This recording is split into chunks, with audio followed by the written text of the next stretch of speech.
Pai, agradecemos a Deus o teu amor, a tua graça, tudo que tu és para nós, na revelação do Espírito Santo. Muito obrigado. Em o nome de Jesus. Vamos lá, Bíblia. Isaías 9, 6. Isaías 9, 6. Já falei disso, mas hoje é que eu vou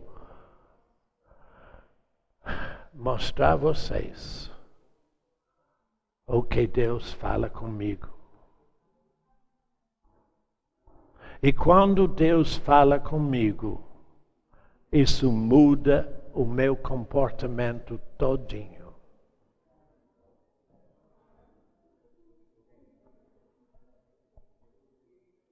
Isaías 9, 6.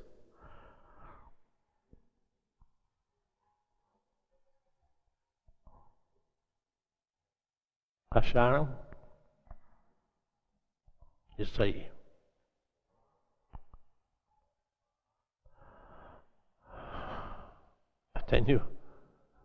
Fique com dó de vocês com a dificuldade com a Bíblia. Você parece que é igual minha irmã na Inglaterra. Só abre a Bíblia quando vai para a igreja.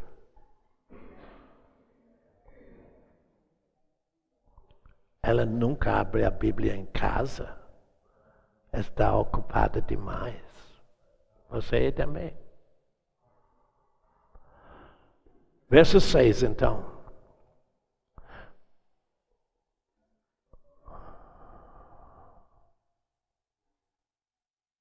Aliás, deixa eu ler verso 5.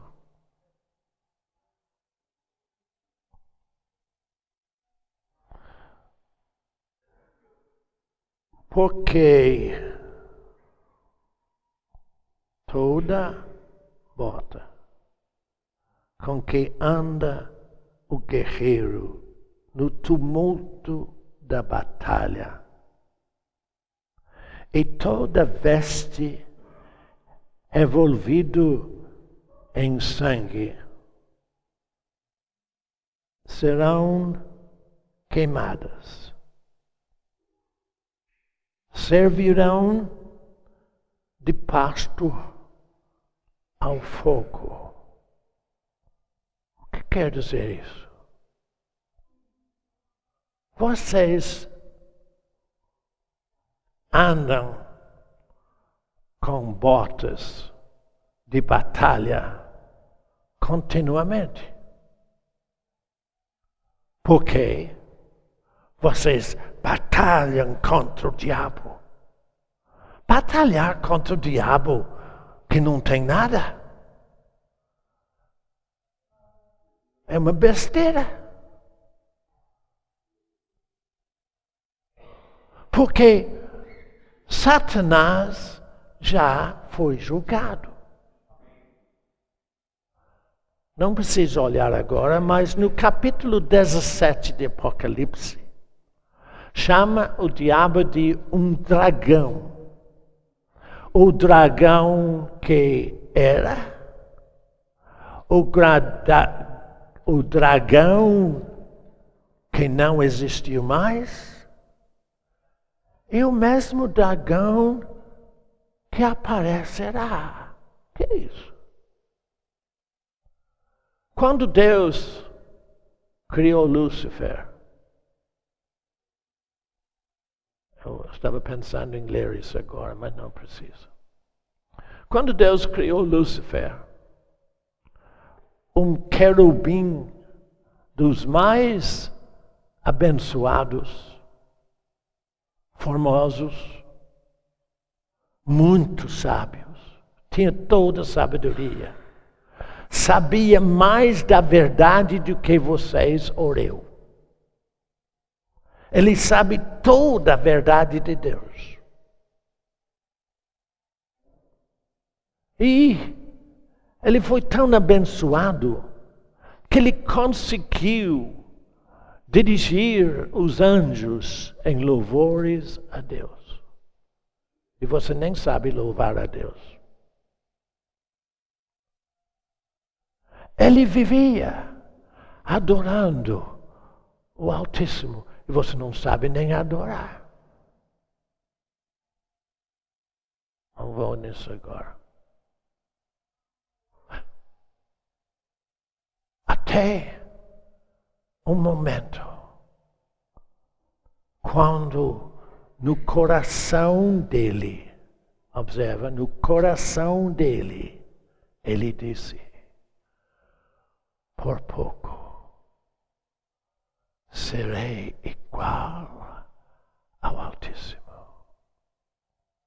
Cuidado com o que Deus te diz, para que Ele não faz a mesma coisa com você, dizendo: por pouco eu serei igual a Deus, porque recebi tanta bênção, tanta revelação. Pronto, Deus o julgou, lançou fora da terra para sempre. Eu sei que existe uma doutrina que aparece na televisão, uma vez eu não tenho visto, mas eu sei que existe, que é uma mentira total, que diz que o amor de Deus para os seus seres é tão grande que no fim das coisas Satanás também seria salvo. Não entra nisso não, porque o destino de Satanás não é o céu. Ele rejeitou o céu para o inferno. Mas por quê? Por causa da tanta sabedoria que ele tinha. Muito bem. Por isso que em Apocalipse diz, 17, ele era, mas não é, porque ele foi julgado por Deus. Mas aparecerá. Quando Satanás fala mentira na sua cabeça, ele está fazendo de conta que ele tem algum poder, que ele existe ainda, que ele não foi julgado. Ele só vive a mentira, fazendo de conta que quem estava errado era Deus.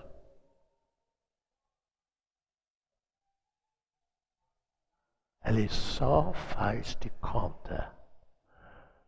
Qualquer mentira que ele põe na tua cabeça não tem fundamento algum e não pode persistir, porque somente pode persistir em você a verdade que o Espírito Santo te diz.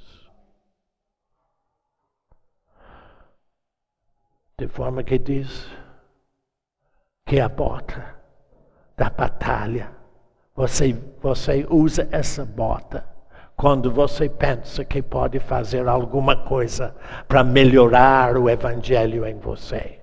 Isso é uma mentira. A bota da batalha é destinado ao fogo. Então eu vou tornar a ler verso 5 para você entender um pouco melhor o verso 6. Toda bota, isso é Isaías 9:5. Toda bota com que anda o guerreiro no tumulto da batalha, e toda veste revolvido em sangue serão queimadas, servirão de pasto para o fogo. Por quê? Olha o verso 6. Por quê? Porque o menino nos nasceu. Um filho se nos deu. E o governo está sobre seus ombros. E o seu nome será Maravilhoso Conselheiro. Vou falar disso à noite. Porque não vai dar mais tempo para o resto. Deus forte. Pai de toda a eternidade. Príncipe da paz que nunca se acaba.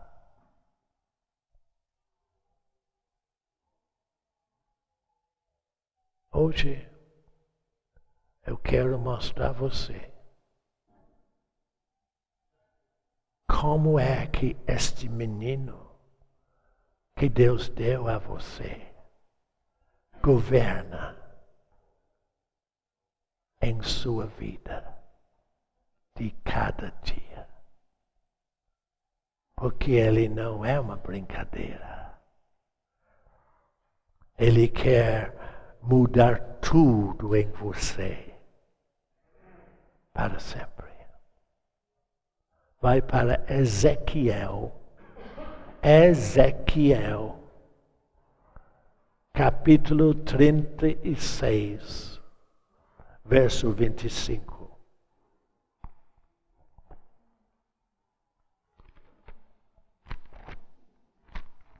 Ezequiel é Velho Testamento, claro. 36, 25 em diante.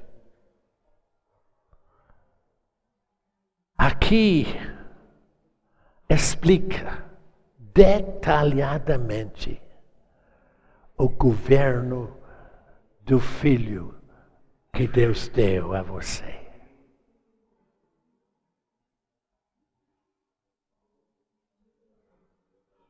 E não falando muito alto, ele acaba com toda a bota do guerreiro, da batalha, e toda vestidura revolvida em sangue. Essa situação, vocês acostumam viver continuamente. Porque as igrejas ensinaram você que você tem que resistir o diabo e ele fugirá de você. Não, ele foge de Jesus, não de você.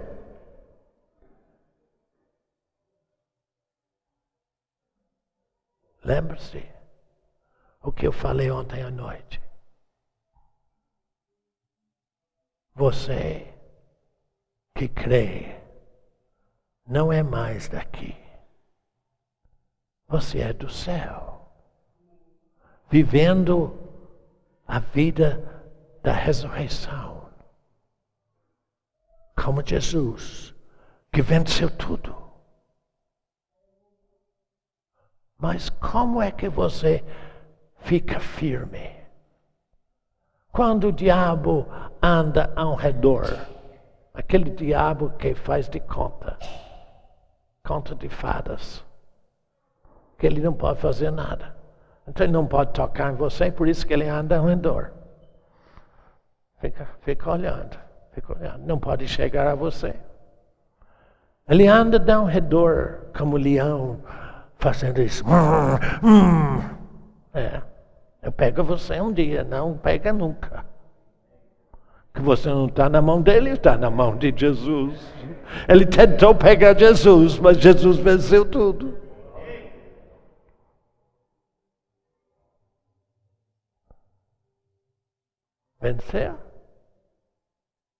Vencer. Então por que você procura vencer? Porque você não crê. Por isso que você luta, fazer isso, fazer aquilo, fazer outra coisa. Telefonar para Bernardo, para um consolo. Graças a Deus quase ninguém faz isso mais, sabe por quê? Eles não gostam do que a verdade pergunta. Por que você está ligando para mim? Não precisa. Se você está em Deus, Bernardo não vale nada. Mas não é verdade. Ele riu. Mas a verdade é essa. Eu sou na mesma condição de você. De modo que este filho que Deus deu a você que crê, ele governa tudo em você. Verso 25, então. Ezequiel 36, 25. Quando você deixa de lutar com aquelas botas de batalha e aqueles vestes que ficam em sangue, você deixa o Filho fazer a obra dele em você. E o primeiro passo está aqui. Então, verso 25. Então aspergirei água pura, vida de ressurreição. Porque a vida de ressurreição é pureza total. Esse menino, quando você crê nele, asperge água pura, vida pura sobre você. E você fica purificado.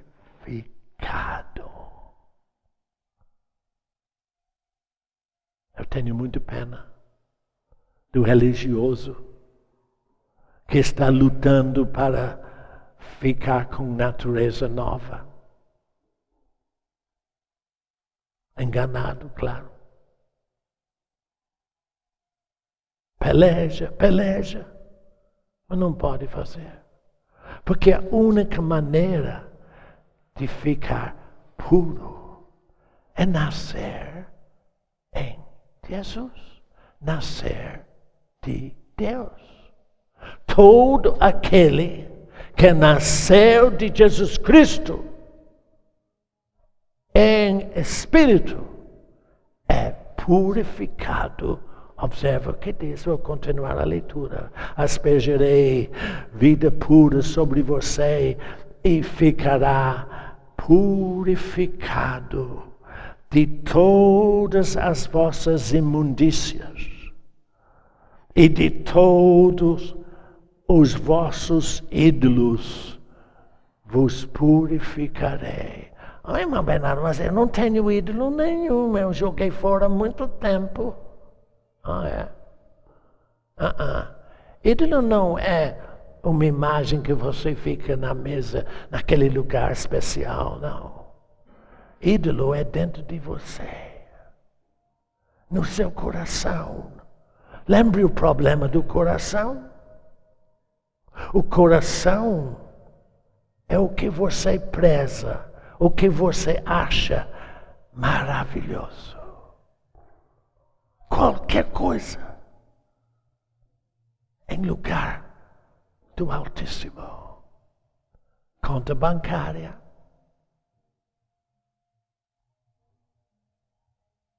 Prostituição. Outras coisas que você não quer largar. Você quer ficar com eles.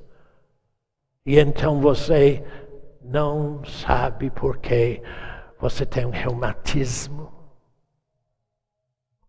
ou diabetes, ou enfermidade qualquer.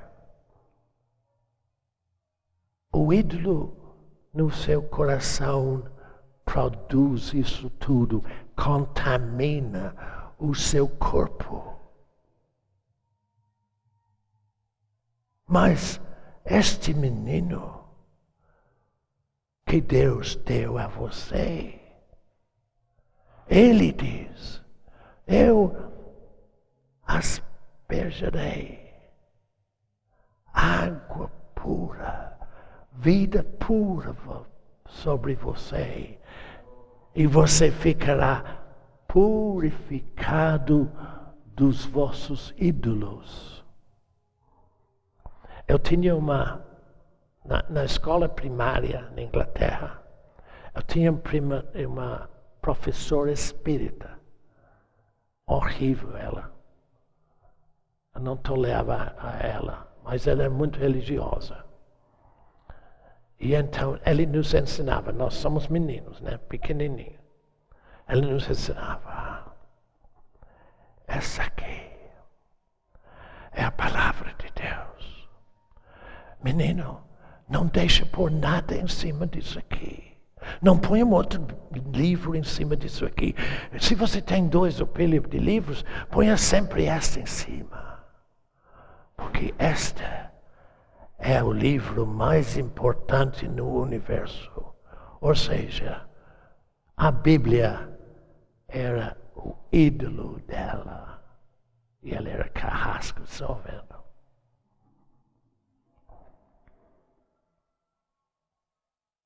Deus não habita junto a ídolo nenhum.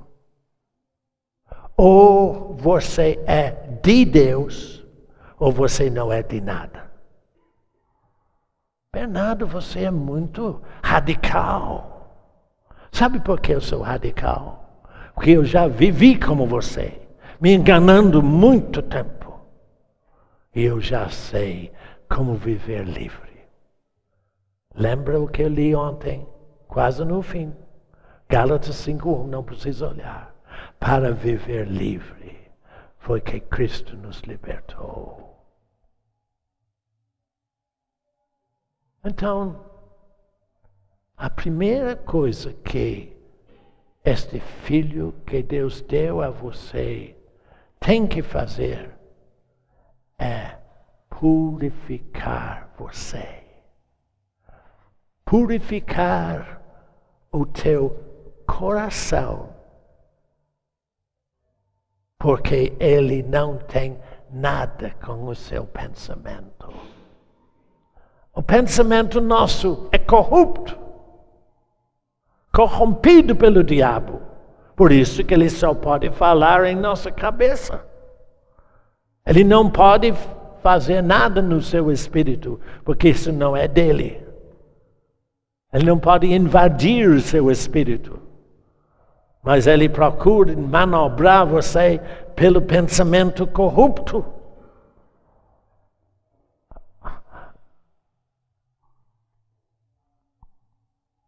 Deus faz aquele que nasce de novo em Cristo Jesus com um espírito puríssimo. O espírito limpo de tudo. Mas lembra-se o que eu falei. Ele diz, a primeira coisa que eu tenho que fazer é livrar você de todos os seus ídolos. Vamos continuar. Verso 26.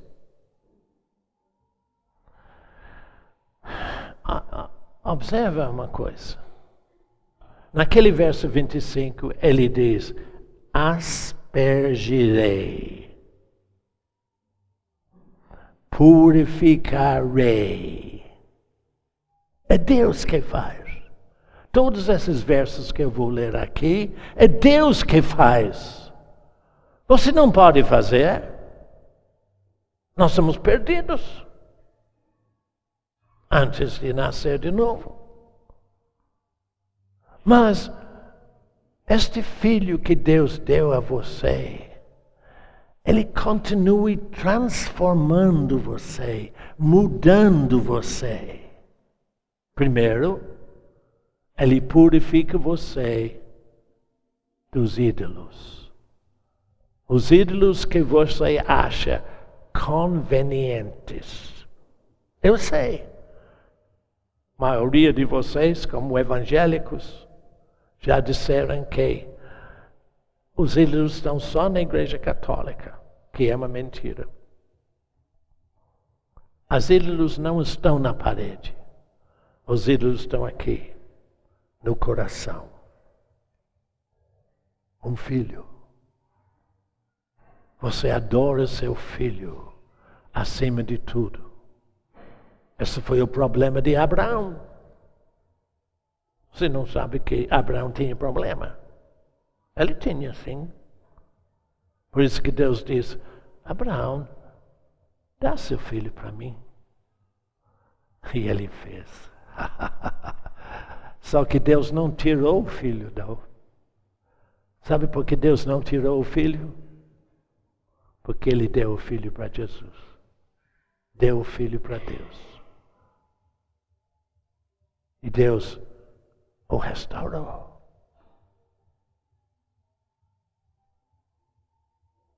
Vamos continuar, verso 26. Começa assim. Dar-vos-ei. O Deus está dizendo, eu vou dar você um coração novo. E porei, Deus faz, porei dentro de vós espírito novo. Isso é muito importante. Você lembra quando eu comecei aqui com vocês? Eu citei Hebreus 3:7,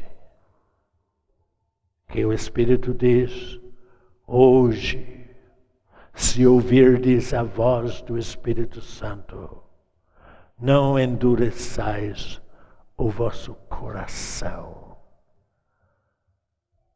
E você pensou antes que coração é o Espírito?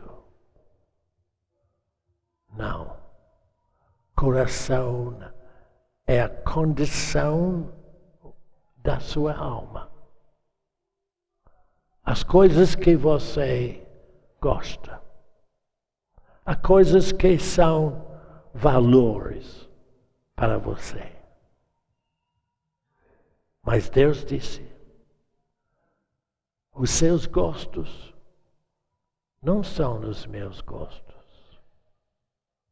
Os seus pensamentos não são os meus pensamentos. Os seus modos de viver não são meus modos de viver.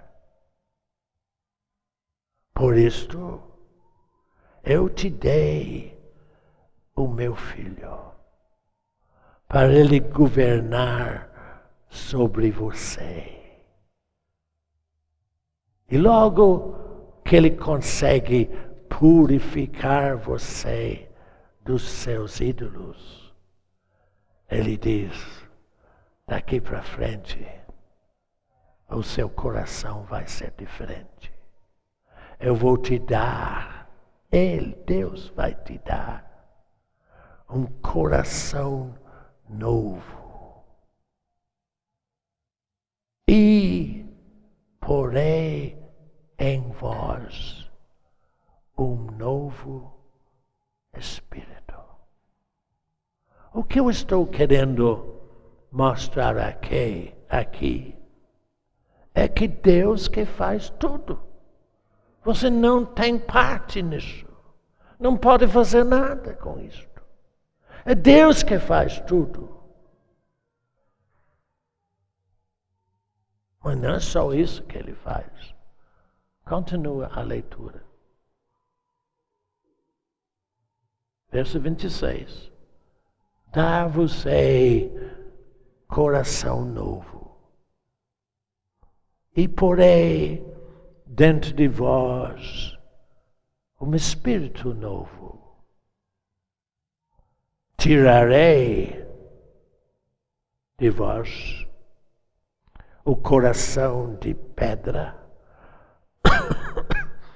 e vos darei coração de carne. O que é coração de pedra? Aquele que é duro. Não endureçais o vosso coração. Tem um caso que você conhece bem, mas não entende. Chama-se Faraó. A Bíblia diz que cada vez que havia uma praga sobre Egito, e Faraó clamou para Moisés: pede o seu Deus tirar esses sapos aqui em minha casa, porque eles estão até nos meus pratos e no meu fogão, estão em casa, em tudo. Está tudo contaminado com esses sapos. E Moisés disse: oh Deus, tira o sapo daqui. Porque ele estava no Egito. Olha, as pragas sobre o Egito não atingiam aquela parte onde viviam o povo de Deus. Só naquela outra parte que é do Egito. Por quê? Deus disse que eu farei uma divisão, uma separação entre meu povo e os egípcios.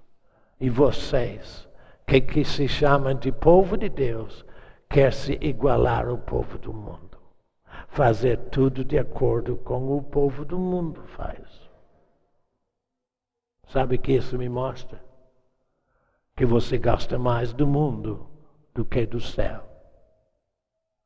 Porque eu mostrei você, de 1 Coríntios 15, que como nós trouxemos a imagem do que era natural, Adão, terreno, devemos trazer também a imagem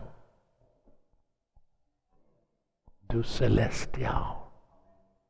Eu sei que vocês vivem no meio do mundo. Fique sabendo que o mundo está ficando cada vez mais podre. Podre, podre, podre. Cada vez mais atrapalhado. Ao ponto de que vocês que trabalham em comércio sabem que você não consegue nada se você não dar uma comissão, né? Fazer coisas. Mesma coisa no governo, em qualquer área. Você tem de se separar do mundo.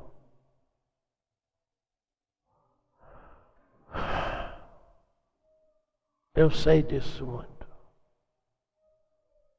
Porque o meu filho, às vezes, não consegue certas coisas, porque ele recusa fazer negócios conforme o mundo faz. E você? Deus separa você como povo dele, como ele fez no Egito.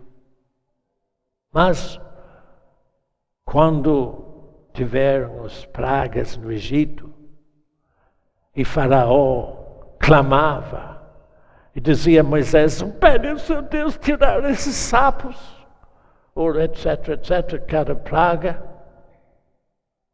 E logo que ele disse: se tirar os pragos, os sapos, eu deixo o povo ir.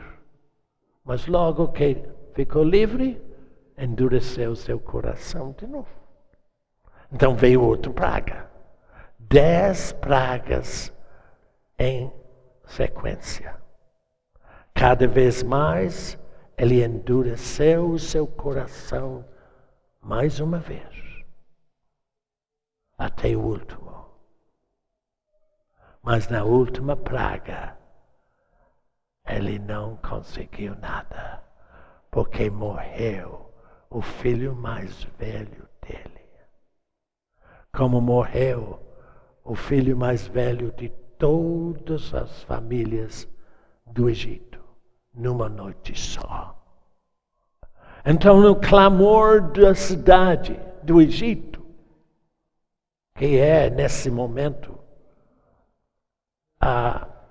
o país árabe mais populoso, tem 82 milhões de habitantes. Todo mundo clamava: o filho está morto.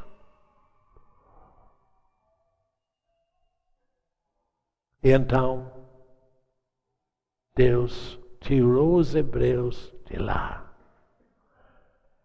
E Faraó, ainda mais uma vez, endureceu seu coração e foi atrás. Vamos lá atrás deles.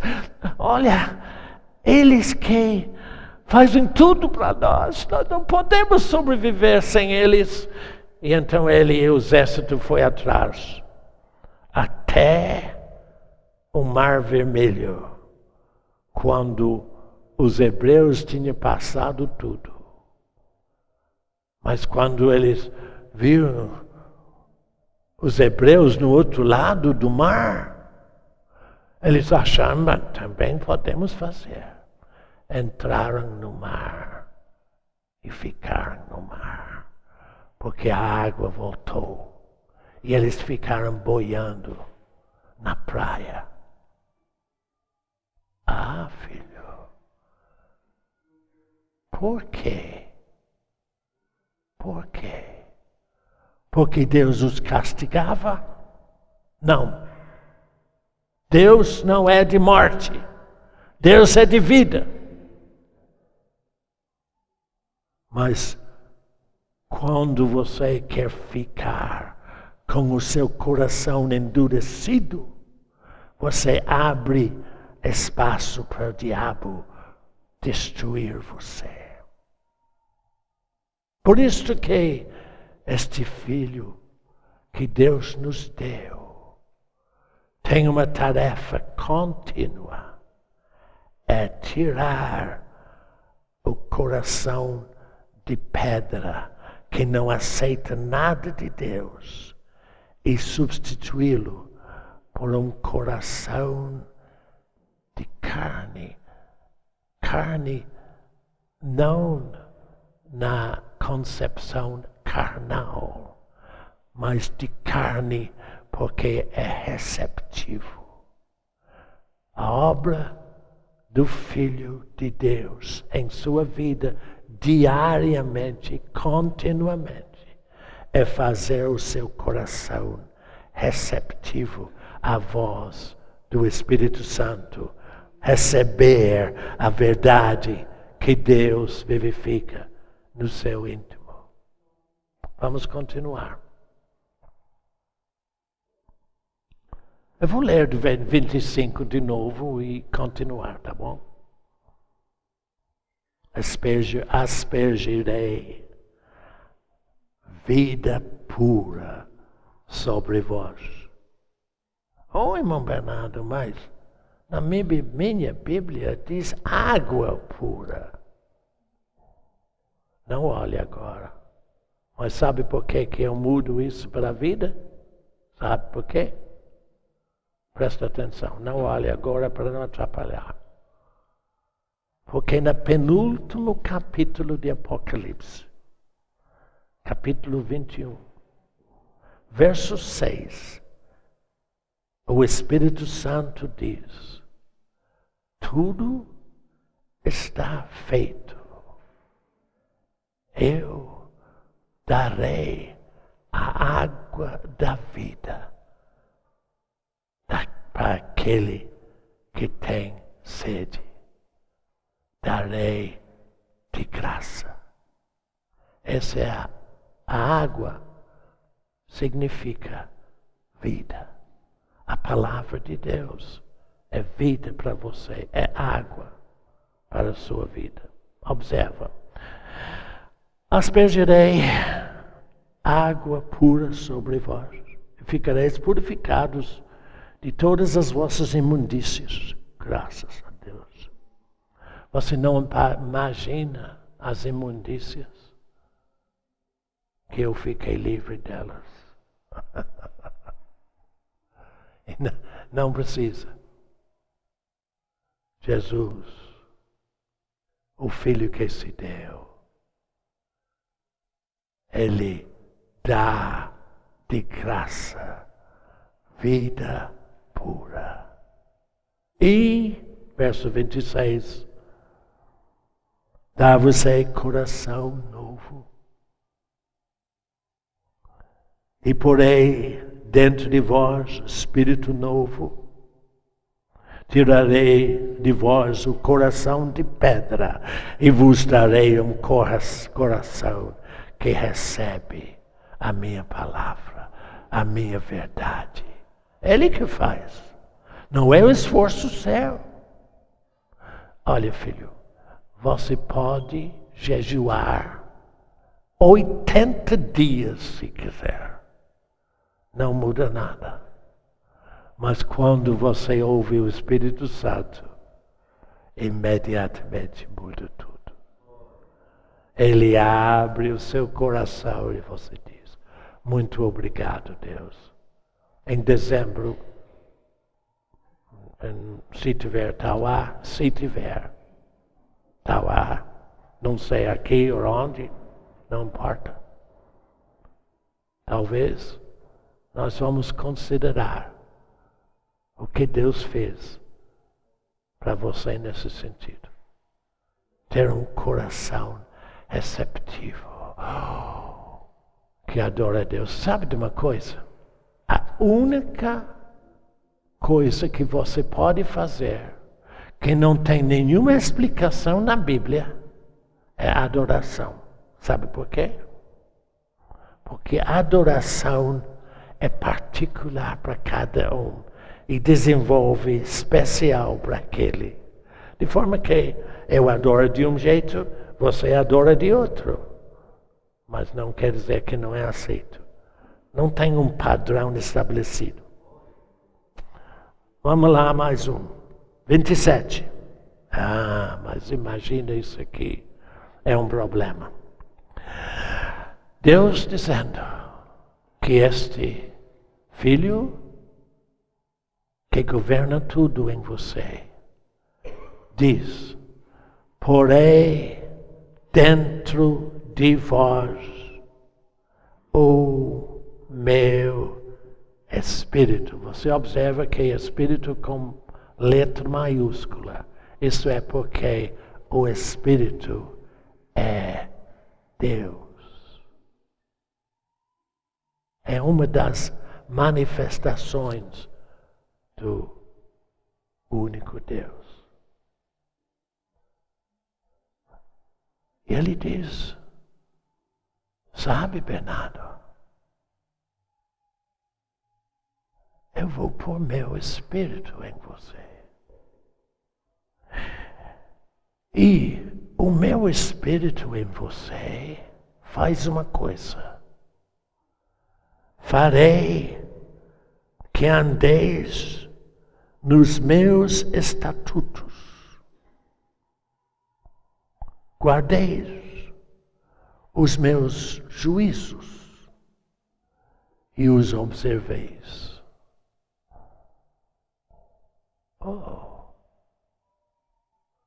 Você sabe o cuidado, a tarefa e todo o estímulo do Espírito Santo que Deus põe naquele que crê é fazer com que tudo o que Deus estabeleceu em Jesus Cristo para a nossa vida celeste, Ele faz. Ele faz. Ele faz você gostar, aceitar o que Deus estabeleceu em Jesus Cristo para você. Esses são os estatutos de Deus. Você lembra que, eu não sei, um dia desses aí, que nós estávamos conversando, eu expliquei a diferença entre a palavra mandamento na concepção do homem e mandamento na concepção de Deus. Mandamento, qualquer mandamento. Você lembra que em João capítulo 13, Jesus disse: eu vos tenho um mandamento, que ameis uns aos outros como eu vos amei. E quando você vê uma coisa assim, você se conserta, diz assim, aquela irmã que falou muito mal de mim, eu vou amá-la. Vou fazer tanto esforço para amá-la, contanto que ela não aparece na minha frente de novo.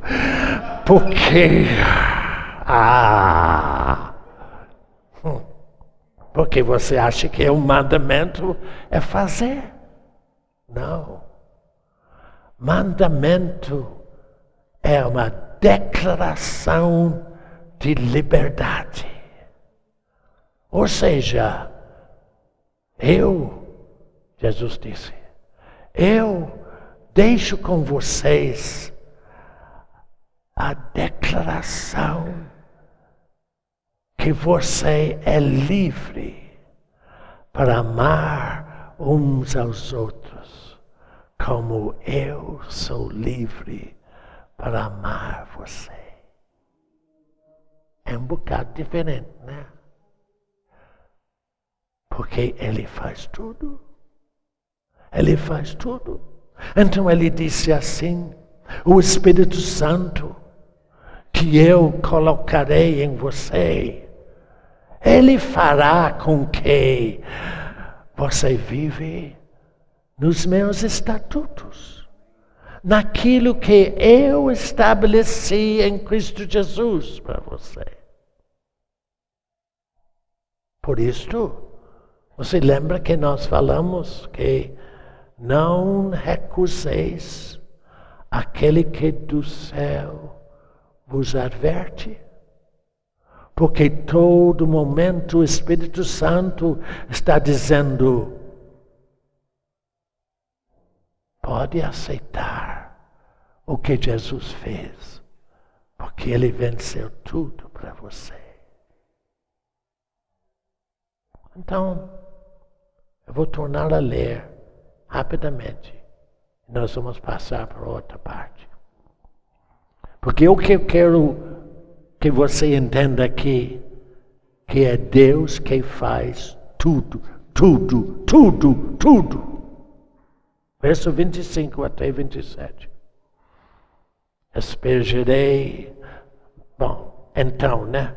Depois que você deixa de os seus esforços na batalha, depois que você deixa tudo o que você faz para ficar no fogo, então, Deus diz, eu, o Deus Altíssimo, aspergirei vida pura sobre você e ficará purificado de todas as vossas imundícias.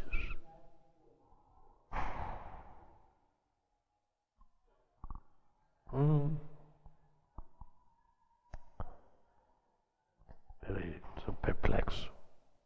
Olha, eu vou fazer essa leitura, depois eu vou para onde Deus me disse que eu tenho que ir agora. Então aspergirei água pura sobre vocês e ficarás purificado de todas as vossas imundícias e de todos os vossos ídolos vos purificarei. Eu dar-vos-ei um coração novo, gostos novos, valores novos, tudo novo. E porei dentro em vós espírito novo.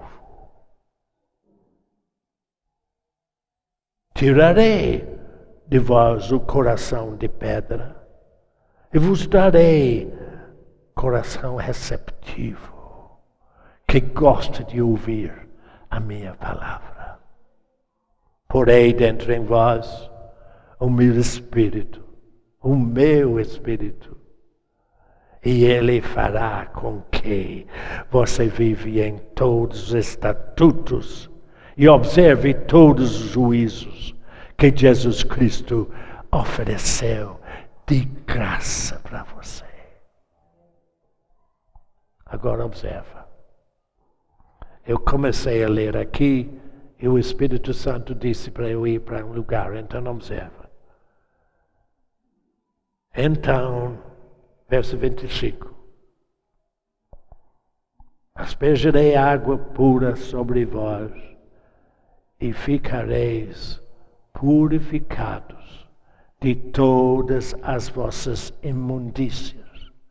Quando eu cheguei a essa palavra, imundícias, o Espírito Santo diz, fala com eles que abrem as suas Bíblias em Gálatas, capítulo 1.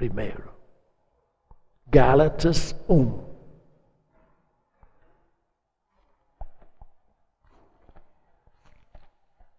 Vamos ver o que diz. Gálatas 1. Novo Testamento, né, gente?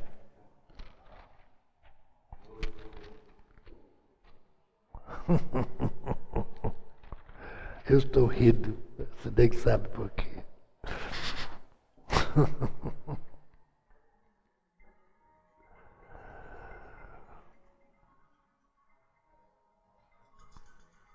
Você lembra que eu disse que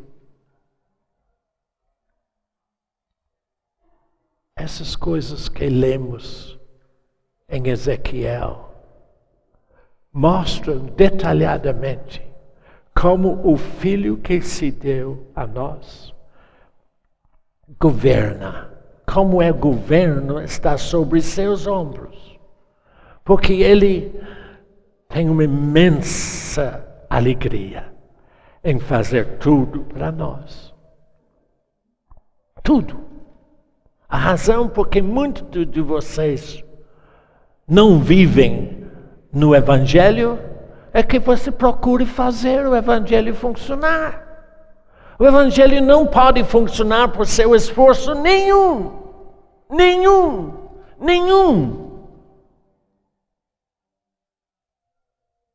Nenhuma coisa que você faz desenvolve o Evangelho em você. É Deus que desenvolve tudo pelo Espírito Santo em você. Inclusive, purifica você de todas as suas imundícias. Quando eu cheguei à palavra imundícias, Deus disse, vai para Gálatas 1, verso 4.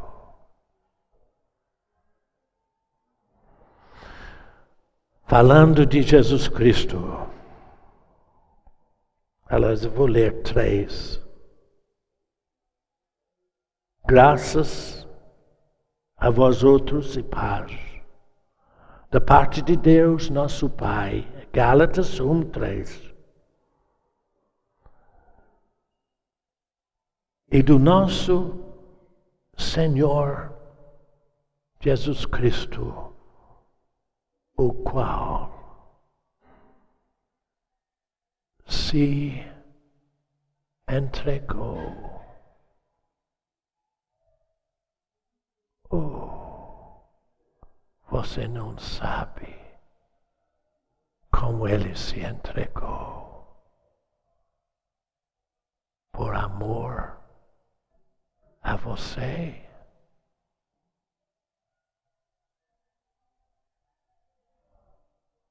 Na noite da crucificação, antes da crucificação, Jesus foi ao jardim de Getsemane para orar. Ele levou 3 discípulos, os 3 mais complicados, e disse: fique aqui, orem comigo. É porque se for naquela época um Bernardo, ele teria levado o Bernardo. O Bernardo é o mais complicado que tem. Observe. Você não acredita nisso, não? Eu sei que muitas dessas coisas você não acredita. Você acha que eu só falo essas coisas para efeito. Não tem nada de efeito. Mesmo jeito que ele falou quando foi para Campinas a primeira vez. Fala com eles que você não presta. Eles não quiseram acreditar. E se você não acredita em Bernardo agora, em outra vez ele vai falar a mesma coisa. Bom, Jesus caiu no chão e disse: Pai,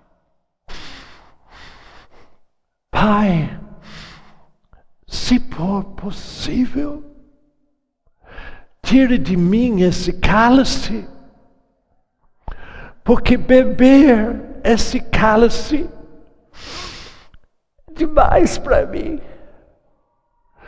Tire de mim esse cálice. E ele soou sangue. Gotas de sangue caíram no chão, na angústia dele. Porque ele sabia que para salvar você, ele tinha que pagar o último preço. Ir passando no caminho até entrar no inferno e enfrentar o diabo lá no inferno e arrancar dele as chaves da morte e do inferno para destrancar o céu para aquele que crê. Então ele chorava, mas dizia, mesmo soando, mas Pai, não é como eu quero, mas como tu queres. Levantou-se e enfrentou Judas Iscariotes e foi levado. Você sabe, eu não preciso fazer teatro, que eles julgaram-no e o Pilatos, o romano, em cujas mãos ele se entregou, disse para a multidão religiosa: eu não acho falta nenhum desse homem.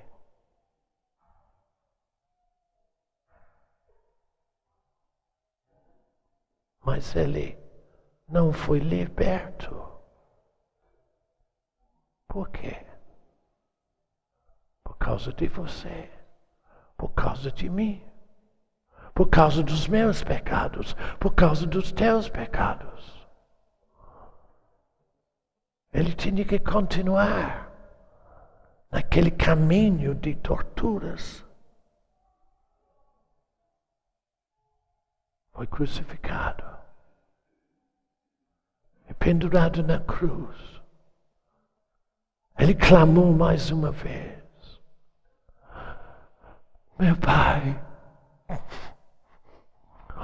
oh meu Pai, por que me desamparaste? Por que me deixaste só? Sabe por quê? Por causa de você. Por causa do teu pecado. Por causa do meu pecado. Deus não podia estar com ele. E o Pai virou as costas para que Deus não virasse as costas àquele que crê em Jesus.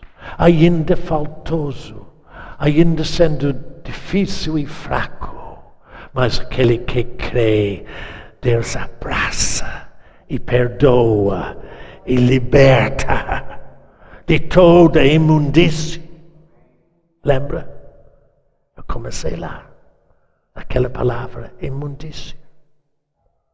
De modo que no verso 4 de Gálatas se diz: Jesus se entregou a si mesmo pelos nossos pecados. Para quê? Para nos desarraigar deste mundo perverso, segundo a vontade de nosso Pai e Deus. Ou seja, quando você crê, Ele arranca você do mundo perverso, daquele mundo de imundícia, onde você tinha as raízes de uma vida falsa. Ele morreu. E no momento que você crê, Ele arranca você fora do mundo e coloca você, como o salmista disse, Ele me tirou de um lamaçal de pecado e colocou meus pés numa rocha firme e estabeleceu o meu dia a dia, o meu caminhar. Está vendo? Você é desarraigado do mundo. Você vive fora da imundície desse mundo perverso. Agora vai para Hebreus, capítulo 4.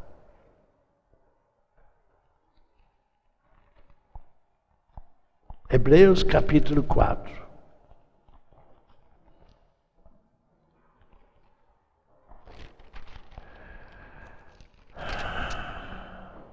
Verso 1. Verso 1. Hebreus 4, 1.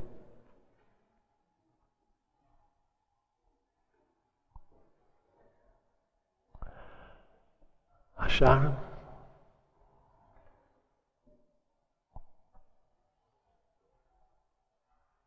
Temamos, portanto. Por que, portanto? Em face de tudo o que Jesus fez, por amor a nós, temamos que, sendo-nos deixada a promessa de entrar no descanso de vida que Ele nos oferece, o descanso de Deus, sucede parecer que algum de vós tenha falhado, ou seja, não está descansando no descanso de Deus.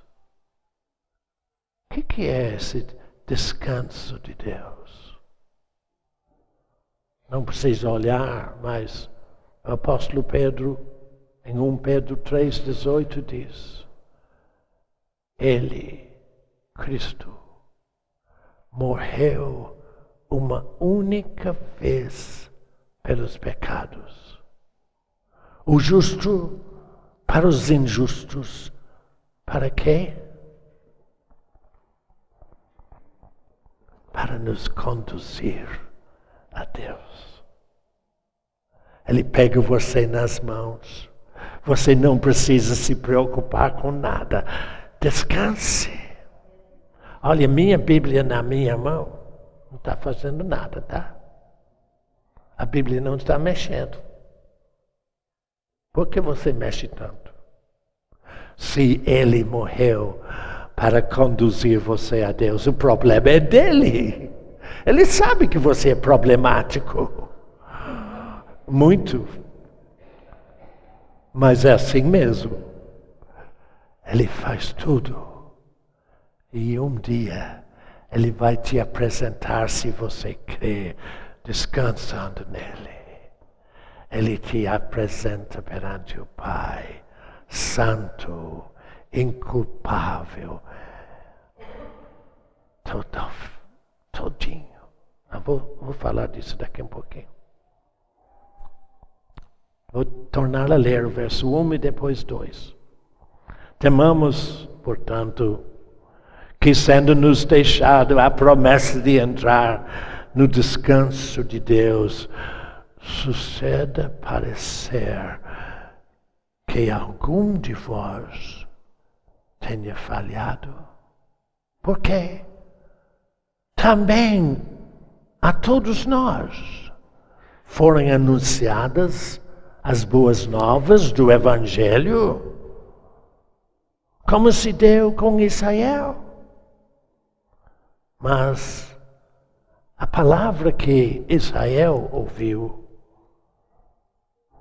não lhes aproveitou nada. Morreram no deserto, visto não ter sido a palavra acompanhada pela fé naqueles que a ouviram. Nós, porém, nós quem? Nós que cremos. E você sabe crer agora? Sabe crer? Crer, irmão Bernardo, crer deve ser, eu aceito sim. Não. Crer é viver de acordo com o que Deus diz a você. Se você não vive de acordo com o que o Espírito diz, você é rebelde, coração endurecido, não sabe nada. Verso 4. Nós,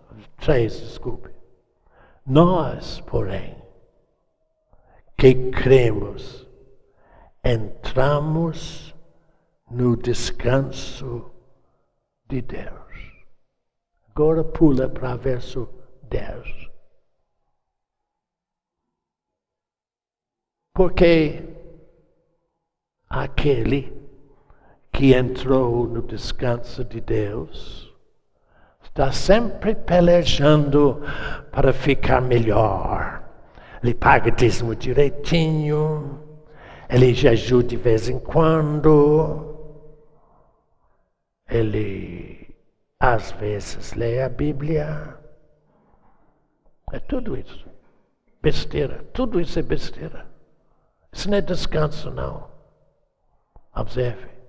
Aquele que entrou no descanso de Deus, ele mesmo descansou de suas obras. Aquilo que ele pode fazer. Como Deus descansou das suas obras. Por isso que depois, pendurado na cruz, Jesus disse: Pai, oh Pai, por que me desamparaste?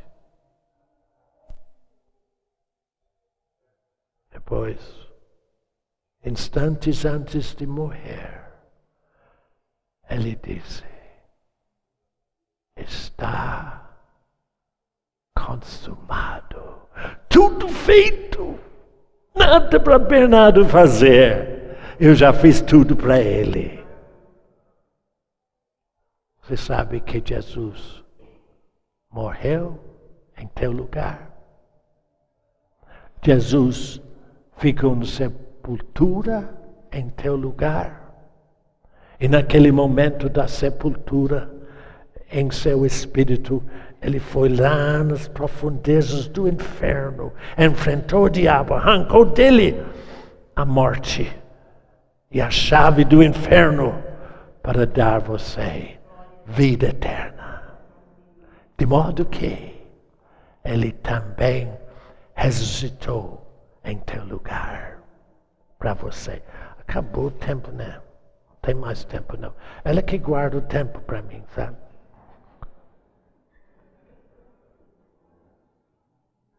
E você? Como ficou? Descansou? Descanse em Deus. Porque este filho que Deus deu a você tem o governo de sua vida no ombro dele, na mão dele. E ele faz tudo para você, se você deixar. Tá bom?